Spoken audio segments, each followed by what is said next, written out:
screamed the front page of the Neue Hamburger Zeitung. Traitors face the firing squad, it proclaimed farther down. The newspaper was 4 days old. Since then, the Blumenthals had observed the long lines waiting outside the post office. People were withdrawing their life savings, rushing as though pursued through the shops, and squabbling over goods at the market stalls. There were ever more frequent brawls, and the post office had closed for lack of money. People were preparing themselves for war. Silently, Johann reached into his dark jacket and threw a new edition of the newspaper on the table. To the German people, it proclaimed, the sword must now decide. In the midst of peace, the enemy has now descended upon us, so let us arise. Let us take up arms. Any hesitation, any hint of weakness is a betrayal of the fatherland. Let us go forth with God, who will be with us, as he was with our fathers. Berlin, 6th of August, 1914. Wilhelm. As Lotte skimmed the words, she sighed in dismay. Johann placed his arm around her. All the protests and demonstrations for peace have come to nothing, he said, as though to himself. Our Kaiser has allowed us to slip into war. Has the world gone mad? Lotte exclaimed. Yesterday, outside the Union headquarters, on the Bessenbinderhof, I saw a crowd of men furiously debating the latest developments. Herr Volcom was there too. Do you remember him? Our old neighbor, the police officer. Right, Lotte said. He told me about a recent scuffle on Jungfernstieg between a gang of flag wavers who were beating up a Serb and a group of protesters cursing them as warmongers. Her delicate features were clouded with worry. The atmosphere on the streets is more frightening every day. She shuddered. I was so relieved to get back home safely with Paul. Johann stroked her narrow back. Only a few months ago their life had been full of promise, aglow with new possibilities.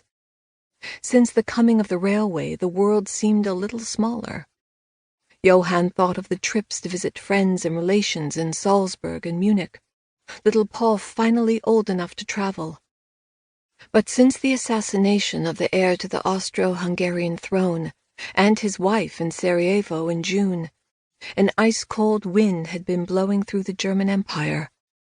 Austria-Hungary had declared war on Serbia, and the Kaiser had promised his unconditional support.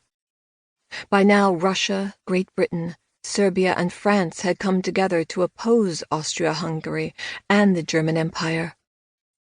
Johann kissed Lotte's hair. He felt an unpleasant creeping sensation in the pit of his stomach, knowing the storm that his next words would unleash. He raised her chin, forcing her to meet his eyes. I have something important to tell you. She searched his face. What is it, Johann? I intend to volunteer for military service. At first she appeared dazed, only the rapid fluttering of her eyelashes betraying her agitation. But then her fingers dug into the sleeve of his jacket, and she shook her head violently. You can't be so stupid! With a sigh, he pulled away from her. Am I to leave our friends and neighbors to face the enemy alone? She stared at him incredulously with her big gray eyes. But, darling, we are Jews. This isn't our affair.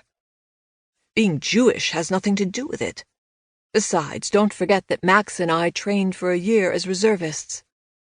He traced the lines of her face with his thumb. This is our homeland, where we're fortunate enough to lead a good life with 2 shops and a team of employees. We live in a beautiful home, and young Paul will take over the business one day.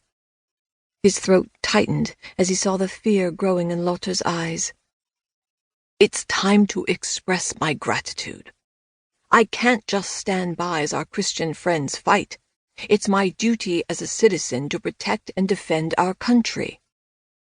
Lotte's lips quivered, but she remained silent and laid her head on his breast. Don't worry. Johann tried to sound confident, realizing that he was